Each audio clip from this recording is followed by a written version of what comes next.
오늘 이렇게 이 예배에 참석하신 여러분들을 모두 다 축복하고 또 감사드리고 오늘 이 시간 하나님의 신령한 은혜가 우리 가운데 충만하기를 간절히 소망합니다. 오늘은 2월 첫째 주일이면서 동시에 사순절을 앞두고 있는 주간입니다. 또 그리고 우리 민족 고유의 명절인 설날 바로 전날이기도 하고요. 그래서 오늘 이렇게 또 여러분들은 지금 지방에 내려가시고 또 여러 가지 일들로 오늘 나오지 못하신 분들도 계시지만 또 오늘 오래간만에 또 우리 이영호 목사님 이렇게 건강하게 돌아오셔서 명절 새로 오신 것 같이 이렇게 이 날짜에 딱 오셔서 너무나 기쁘고 또 며칠 못 보이셨던 우리 또 이렇게 교우님도 또 이렇게 오셔서 너무나 좋은 것 같습니다. 그런데 이렇게 설날이 되면 사람들이 참 설레이고 감사한 것 같아요. 그래서 오늘 원래는 우리 청년들이 그냥 식사 당번이어서 오늘은 그냥 간단히 토스트를 먹으려고 했는데 그래도 설날인데 그러면 되겠냐. 그래서 저희가 순서를 좀 바꿔서 오늘 아주 거창하게 떡국도 끓이고 떡도 준비하고 부침개도 하고 좀 이렇게 설 명절처럼 보내려고 준비를 좀 했습니다. 그래서 아마 다들 이렇게 좋은 것 같아요. 그런데 이렇게 좋은 설 명절인데도 불구하고 오히려 이런 설 명절이 되면 모든 가족들이 모이는 이 시간들이 되면 더 힘든 사람들이 많은 것 같습니다. 그래서 참 안타까운 것은 이렇게 뉴스를 통해서 나오는 소식들이 기쁘고 좋은 소식들, 밝은 소식들이 아니라 어둡고 힘든 이야기들이 더 많은 것 같아요. 세계 각처에는 아직도 지진과 기근들이 더 창궐하고 있고 또 전염병도 더 심하게 돌고 있고 더 나아가서는 계속 뉴스에서 나오는 게 참 많은 사람들이 스스로 삶을 포기하는 일들이 많이 나오고 있습니다. 차 안에서 불을 피워놓고 젊은 사람들이 삶을 마감하고 지하철로 뛰어드는 40대 여인들 참 암담한 것 같습니다. 그런데 왜 이렇게 많은 사람들이 특히 이렇게 가족들과 모이는 이 화목한 시간에 이런 극단적인 선택을 하고 더욱 많은 불편함을 겪게 되었을까? 결국은 지금이 행복하지 않고 더 나아가서 미래에 대한 소망이 없기 때문에 그런 것 같아요. 보이지 않으니까, 막막하니까. 그런 측면에서 보면 여기 계신 모든 분들도 그러한 경험이 있으실 것 같아요.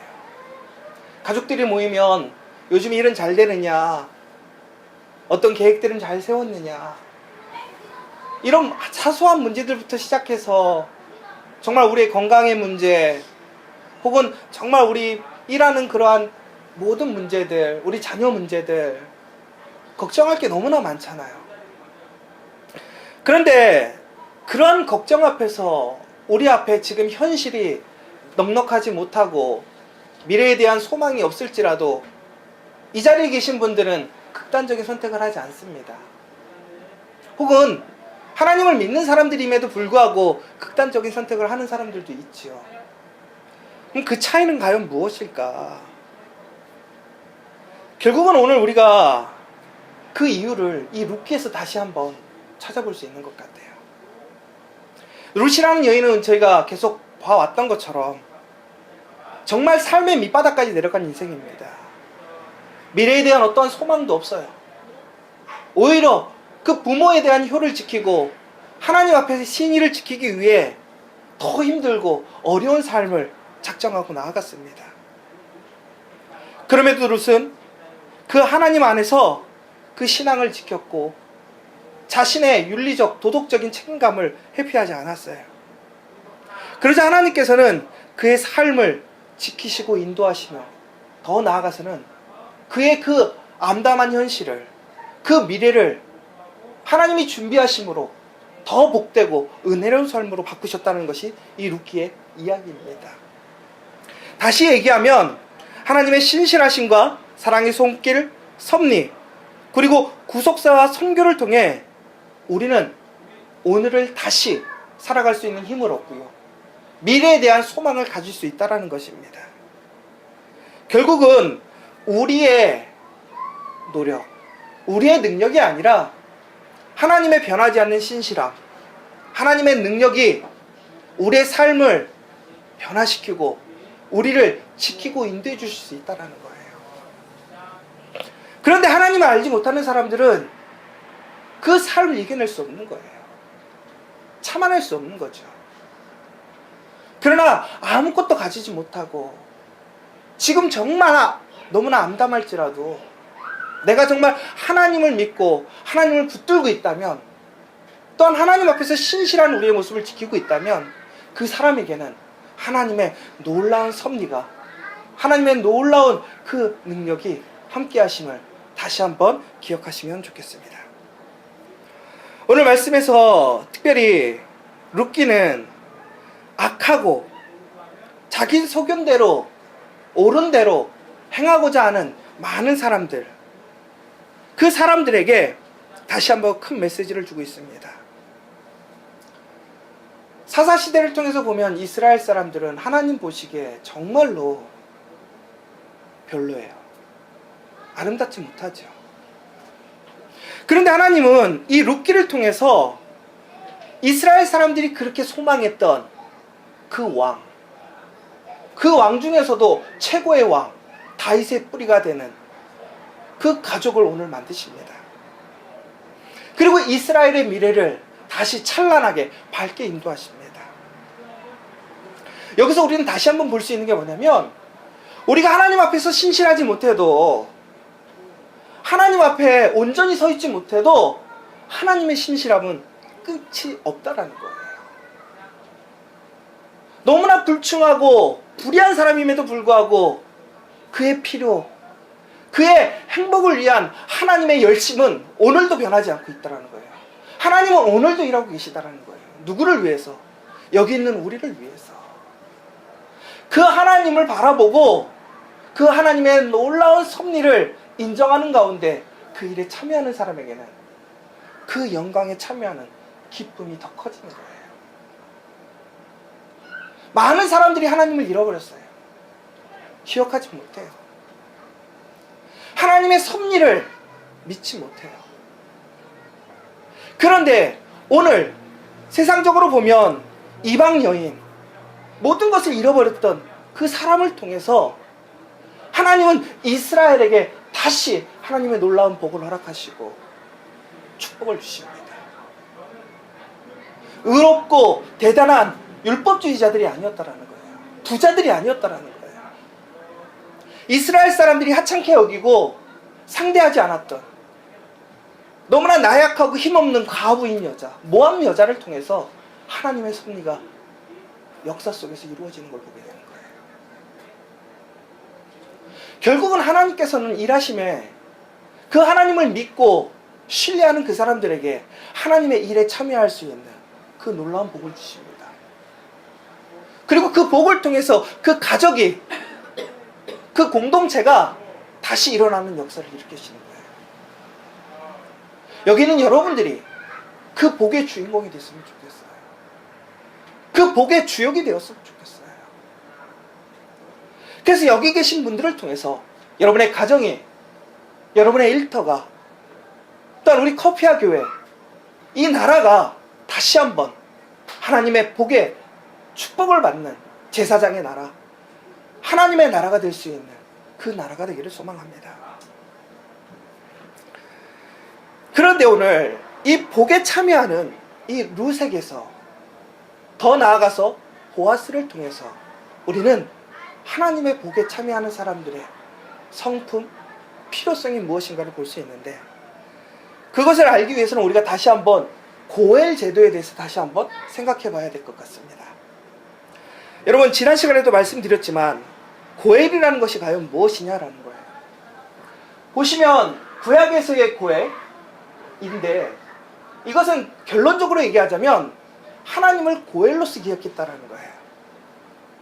그래서 보시면 이 고엘이라는 것은 친족이 잃은 재산을 구입해주고, 친족 재산이 이방인에게 넘어갈 때, 위험이 있을 때 그것을 구입해주고요. 법적으로는 그렇지 않다고 해도 채측근의 친족의 가부가 생계를 위해서 부동산에 의지할 수 없을 때 그 가부를 도와 도덕적으로 지원해 줘야 되고, 파산에서 종살이하는 친척을 구속해야 되며 친족이 피를 흘릴 때는 복수를 해주는 게 바로 이 고엘이라는 제도의 핵심적인 의미라는 거죠. 이스라엘 사회는요, 지금보다 훨씬 더 공동체적이었습니다. 그래서 한 가정이 어려움에 처하면 그것이 공동체 전체에 영향을 끼쳤다는 거예요. 그렇기 때문에 그 가족 한 사람이 피해를 입는 것은 공동체가 피해를 입는 것. 다시 얘기하자면 우리가 그리스도의 몸된 하나된 지체들로서 그 지체 하나가 약해지면 그 전체가 위험에 처해져 있기 때문에 우리는 이것을 돕고 회복시킬 텐데 힘써야 된다는 거죠. 그것이 바로 이스라엘 고엘의 전체적인 핵심이었어요. 그런데 단순히 이 고엘이 그 사람들을 도와주는 그 입장에만 있었던 것이 아니라 그 고엘을 통해서 하나님을 봤던 거예요. 단순히 사람들이 착하고 도덕적으로 의로운 일을 행하는 것이 아니라 바로 하나님이 우리의 고엘이 되시는 거예요. 고엘이라는 것은 도움을 주는 사람, 구원자. 다시 얘기하자면 고엘은 하나님이라는 거예요. 그래서 이 이사야서를 통해서 보면 특별히 이사야서에서는 하나님을 고엘로서 지칭하는 많은 이야기들이 나오고 있습니다. 그리고 더 나아가서 왜 하나님이 우리의 고엘이신가를 여기서 말하고 있어요. 핵심은 뭐냐면 하나님께서 우리의 삶을 지키신다는 거예요. 우리의 필요를 치우시고 우리가 약할 때 우리를 강하게 하시고 우리가 피 흘릴 때 우리를 보호하신다는 거죠. 그 하나님이 우리의 고엘 되셨다는 거예요. 그래서 우리는 그 하나님의 고엘의 은혜를 통해서 내가 오늘 이렇게 완전하게 세워졌던 것처럼 우리 지체들에게, 우리 가족들에게, 우리 공동체에게 그 고엘의 은혜를 나눠주는 것이 이 고엘의 정신이었다는 거죠. 그리고 더 나아가서 보시면 이사야서, 시편, 욥기를 보면 이 하나님을 뜻하는 구속자라는 이 이야기들이 있는데 히브리어로 보자면 이 고엘로 나타나 있다는 거예요.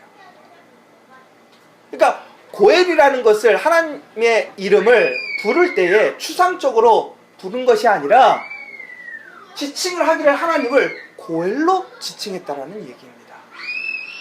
그래서 보면 이사야서 41장 14절 내용처럼 버러지 같은 너 야곱아 너 이스라엘 사람들아 두려워하지 말라 나 여호와가 말하노니 내가 너를 도울 것이라 내 구속자는 이스라엘의 거룩한 이인이라.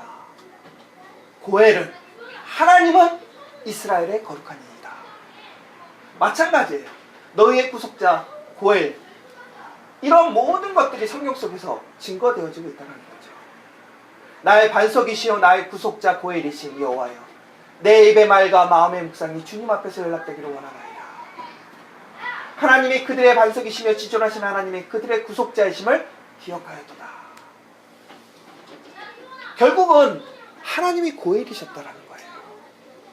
그러므로 여러분 제가 처음에 말씀드렸던 것처럼 우리가 이렇게 삶이 힘들고 어려워도 내 앞이 막막해도 오늘 우리가 소망을 가질 수 있는 이유가 뭐예요?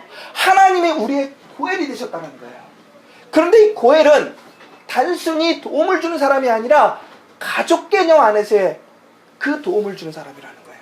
그럼 이게 무슨 얘기예요? 하나님이 우리의 가족이라는 거예요.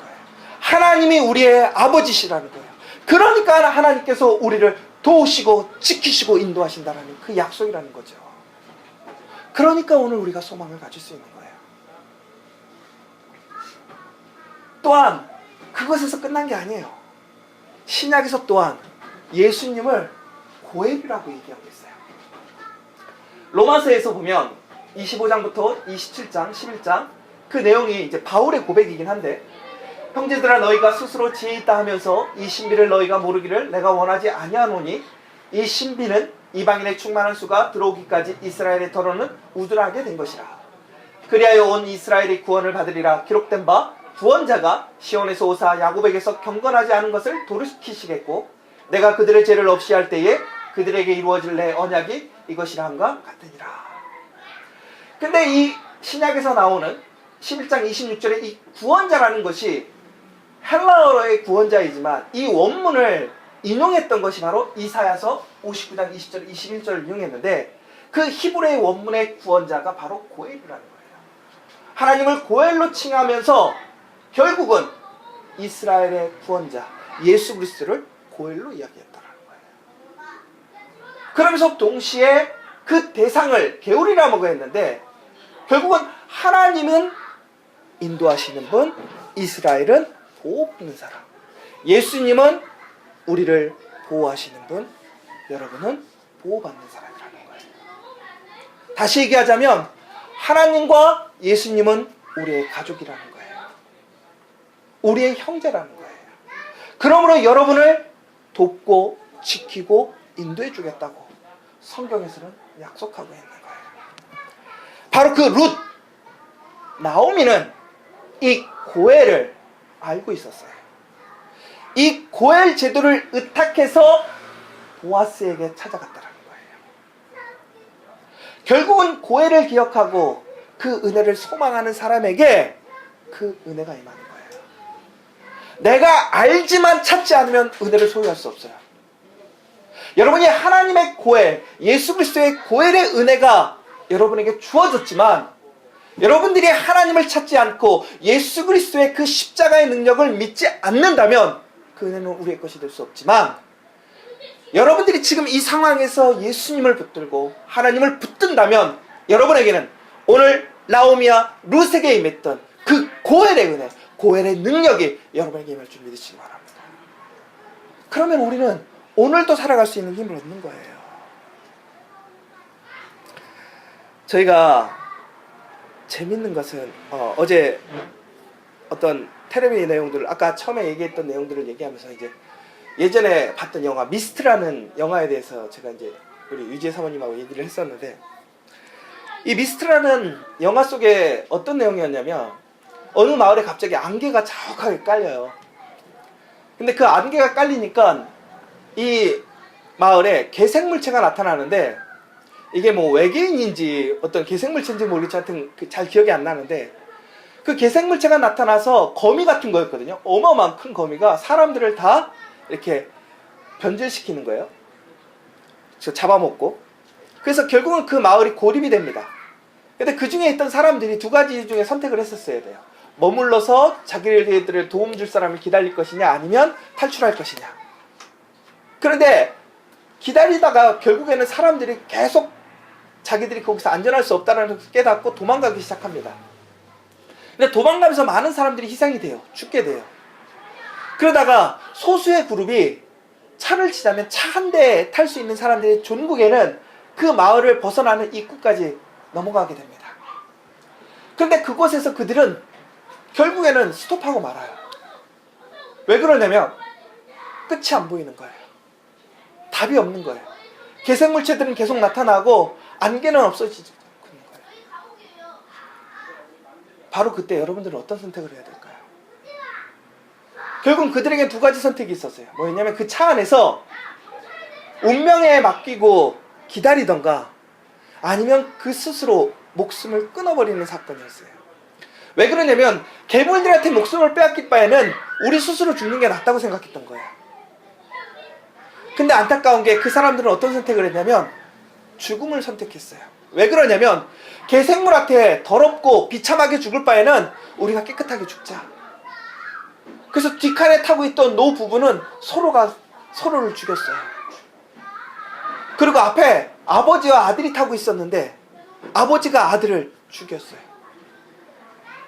그리고 나서 그 아버지가 죽으려고 하는 순간 갑자기 반전의 역사가 일어났어요.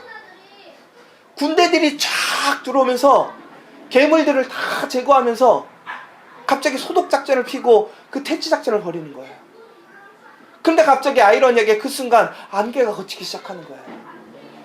모든 상황이 정리가 되는 거예요. 그 끝장면이 어땠는지 아세요? 그 아버지의 울부짖음으로 끝났어요. 지금 많은 사람들이 그 선택 가운데서 자기의 옳은 대로, 자기 판단대로 행동하고 있습니다.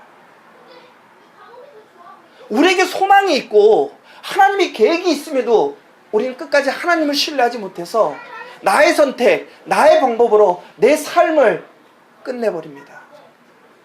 하나님의 은혜를 경험할 수 없어요. 여러분, 그 선택은 여러분의 몫이지만 그 선택 가운데 무엇을 선택해야 되는지를 여러분이 잘 선택하셔야 돼요. 고알 되시는 예수님께서 나를 지키시고 나를 주목하시고 나를 이끄신다라는 거예요.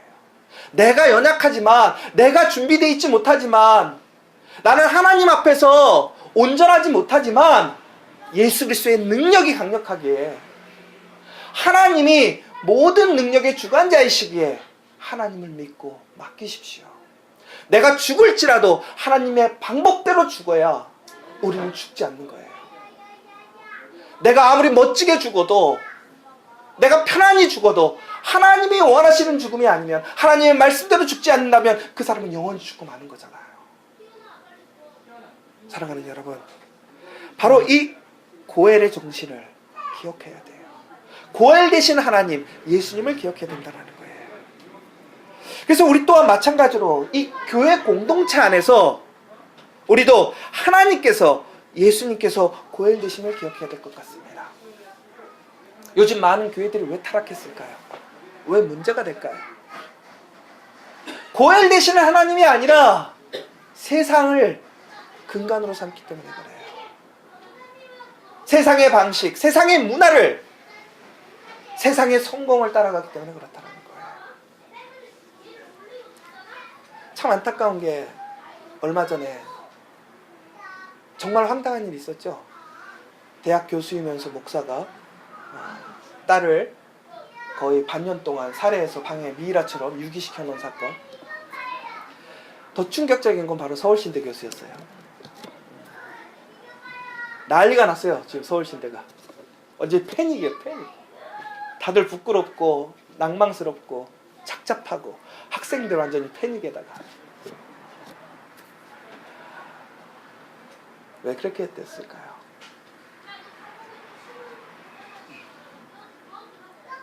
세상의 방식하고 똑같은 거예요. 근데 저는 그분을 탓하기보다는 우리가 그 말을 참 기억해야 될 것 같아요. 누구나 그분과 같아요. 드러나지 않았을 뿐이지. 또한 우리도 그렇게 실수할 수 있어요. 근데 그 실수 앞에서 우리는 어떻게 행동해야 되느냐 이거예요. 그 실수하기 앞서서 우리는 어떻게 행동해야 될까요? 고엘 되신 하나님, 예수님을 기억한다면 우리가 비록 부족하고 실수할 수 있지만 다시 하나님의 은혜로 나아갈 수 있어요. 정말 끝이고, 정말 방법이 없고, 내 성질대로 하고 싶고 내 마음대로 하고 싶을지라도 철저히 하나님을 신뢰하십시오. 신실하신 하나님, 헤세드의 하나님을 기억하라는 게 룻기의 주제잖아요.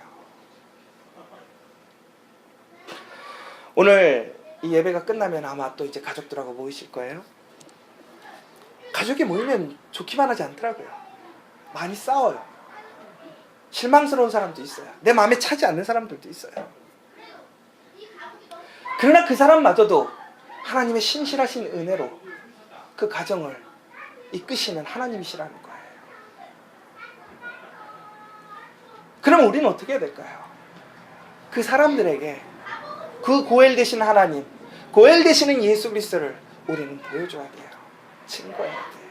무엇을 통해서? 내 삶을 태도로, 내 모습을 통해서 여러분들이 증거해 주셔야 돼요. 바로 그렇게 될 때 고엘의 정신이 그 가족을 변화시키고 그 공동체를 변화시키는 거예요. 우리 커피와 교회는 이 고엘의 정신이 다시 세워졌으면 좋겠습니다. 특별히 이 고엘의 정신은 핵심적으로 얘기하자면 손해보는 사람입니다.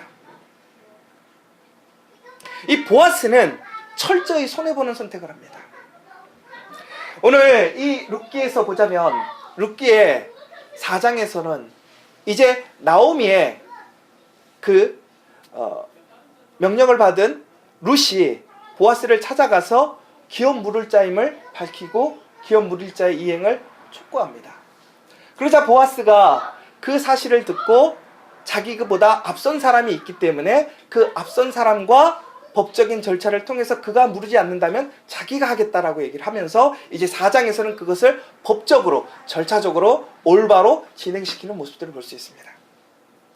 그런데 오늘 이 본문에서 특별히 저희가 주목해서 봐야 될 것은 이 4장 3절에 보면 보아스가 그 기업 물을 자에게 이르되 모압 지방에서 돌아온 나오미가 우리 형제 엘리멜렉의 소유지를 팔려함으로, 그 다음에 4장 4절에 내가 여기 앉은 이들과 내 백성의 장로들 앞에서 그것을 사라고 내게 말하여 알게 하려 하였노라. 만일 내가 물으려면 물으려니와 만일 내가 물으지 아니하려거든 내게 구하여 알게 하라. 내 다음은 나요 그 외에는 물을 자가 없느니라 하니 그가 이르되 내가 물으리라 하는지라.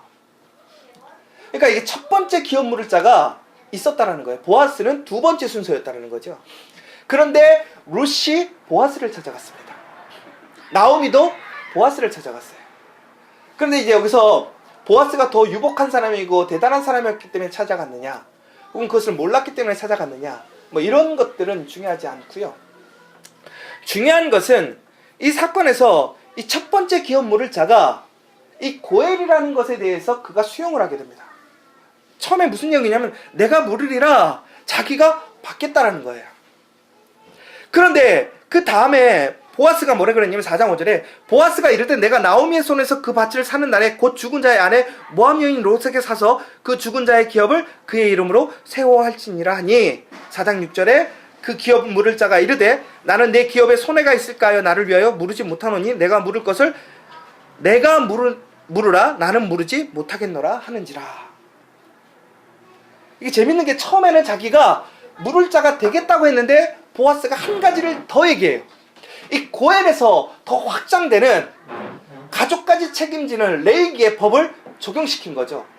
그러자 이 사람이 그것에 대해서 인정하지 못하겠다라는 거예요. 근데 이것이 보아스가 이 사람에게 책임을 막 증가시키려고 했던 것이 아니라 그 법정에서 그것이 수용되었다는 의미인데, 결국은 고엘 가운데 그 의미까지 포함이 된다는 얘기였어요. 그러면 왜 처음에는 이 사람이 물은다고 그랬다고 왜 두 번째는 거절했는가? 이 핵심이 중요한 건데요. 왜 그러냐면 첫 번째는 이 룻이라는 여인이 상속자입니다. 근데 이 룻이라는 여인이 그 전에 땅을 팔고 갔는지 안 팔고 갔는지 몰랐었는데 보면 아마 팔지는 않고 그 가족들이 그 모압 땅으로 갔었다가 돌아온 것 같아요. 근데 지금 할 수가 없다 보니까 이 땅을 팔려고 하는 거죠. 매우 싼 가격에 팔려고 하는 거예요.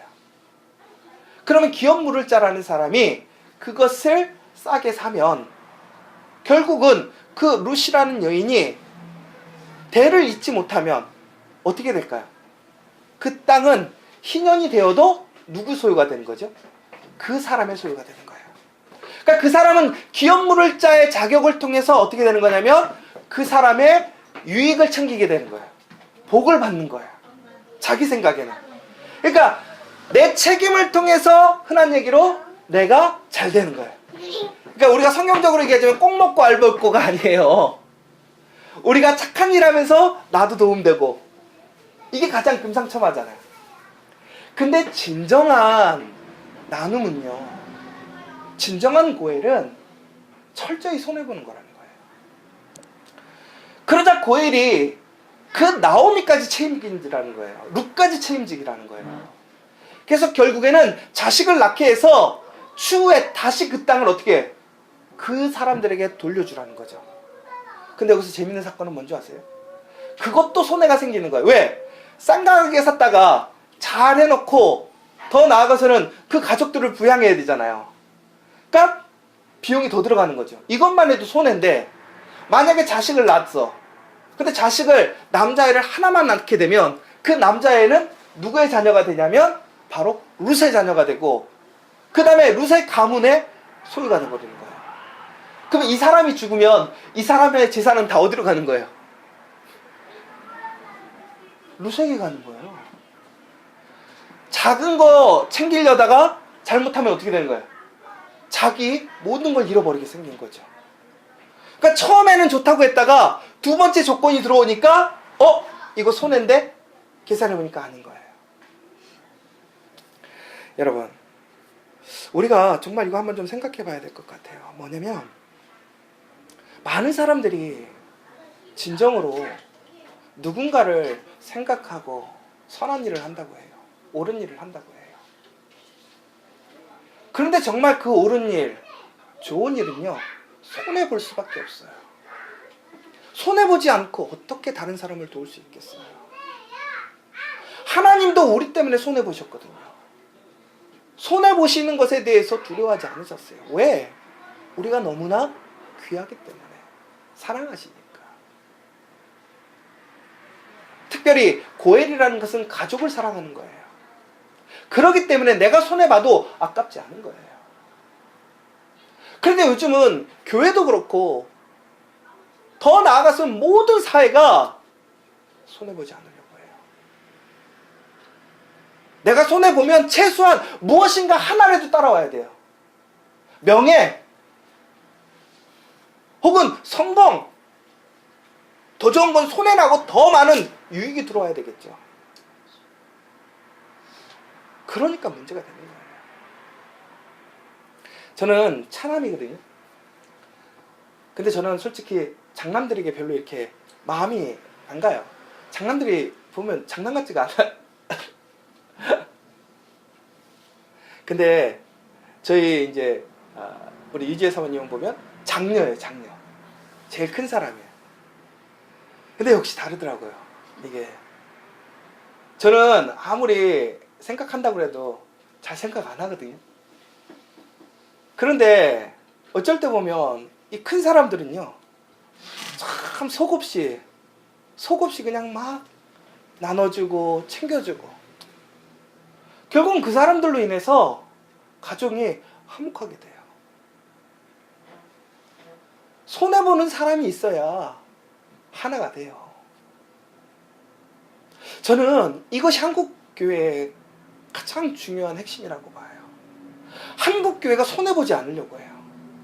교회가 손해보지 않으려고 하는데 어떻게 사회가 손해보려고 하겠어요? 교회를 다니는 성도들이, 크리스찬들이 손해보지 않으려고 하는데 어떻게 교회가 올바로 갈 수 있겠냐 이거예요. 여러분들은 진정으로 손해보는 사람들이 됐으면 좋겠어요.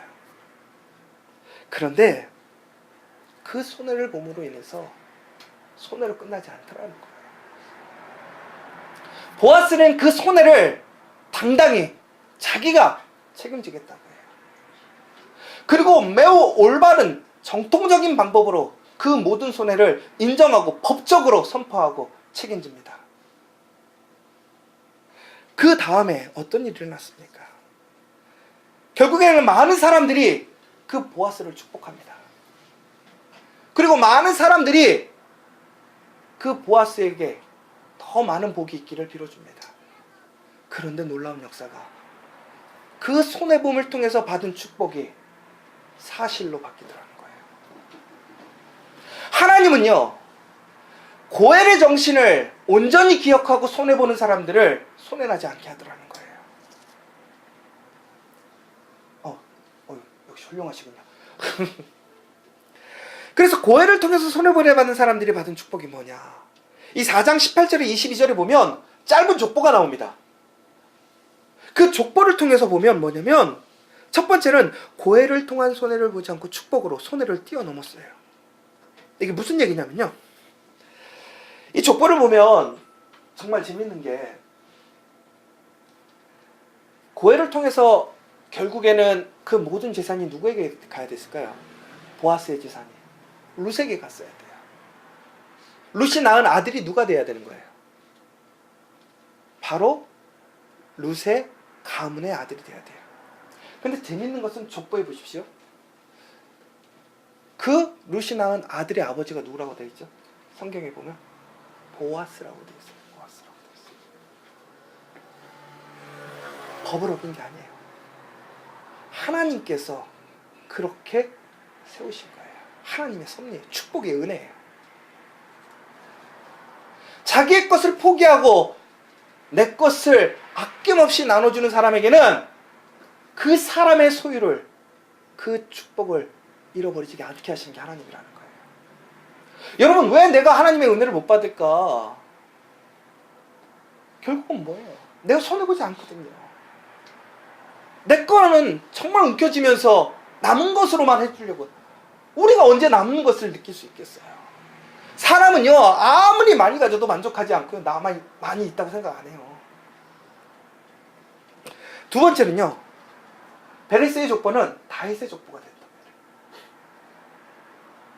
정말 재밌는 것은요, 이 베레스라는 것은 결국은 보아스의 그 조상입니다.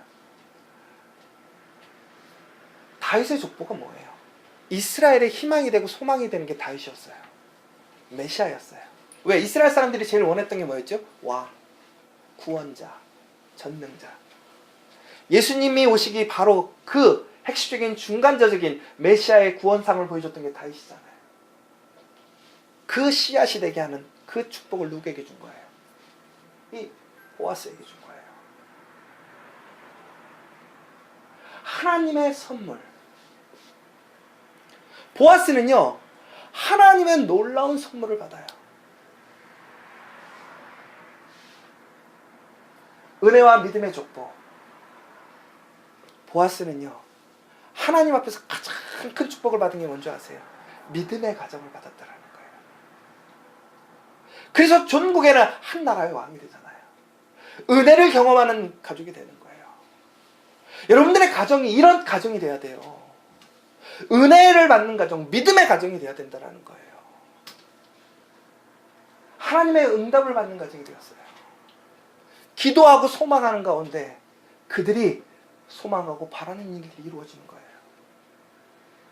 더 나아가서는 이방 사람에게까지도 하나님의 축복이 임하심을 증거해주는 가정이 되었어요. 그리고 땅끝까지 복음을 전하는 하나님의 사명에 충실하게 임하게 되었어요. 손해보니까. 그리고 더 나아가서는 미래가 그들에게 주어졌다는 거예요. 손해보는 사람에게, 고해를 믿는 사람에게.